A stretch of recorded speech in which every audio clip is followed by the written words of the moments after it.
در جریان دوره نوبتی مذاکرات مرزی تاجیکستان و قرقیزستان که از 12 تا 17 مارس سال 2024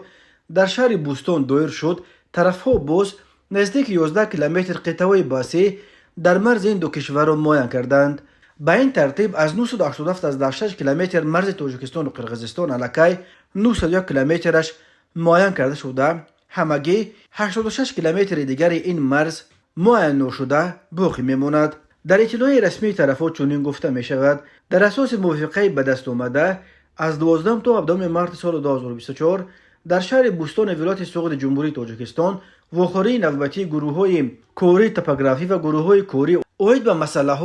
حقوقی هیئت‌های حکومت تاجیکستان و قرقیزستان اوید به دلیمیتاسیا و دمارکاسیا سرحدی دولتی برگزار گردید. گروه‌های کوری توپوگرافی 11 کیلومتر گزارش خط سرحد دولتی تاجیکستان و قرقیزستان را موافقه نمودند. درباره اینکه این 11 کیلومتر معاین شده در کدام قطعه باسی مرز مربوط است یگان تفصیلات داده نشده است، ولی این پیشروی در مذاکرات در پی به نتیجه انجام یافتن دوره قبلی مذاکرات در بودکند در عموم از ماه فوریه به این طرف معاین شدن همگی 1 کیلومتر قطعه مرزی است که امیدها برای علاقه در ماه مارس سال جاری به انجام رسانیدن روند تشخیص و علامتگذاری تمام طول مرز تاجیکستان با قرقیزستان را زیر سوال قرار داده است. بنا به اطلاع دریافتی کار در مذاکرات بوستون نیز تنها بعد ملاقات روز 15 مارس رئیسان هیئت‌ها سیمومین یتیمو و قمچبک توشیف در شهر بوستون از جایش جنبید. هر دو جانب از گفتن جزئیات مذاکرات مرزی و اینک پیشرفت‌های اخیر در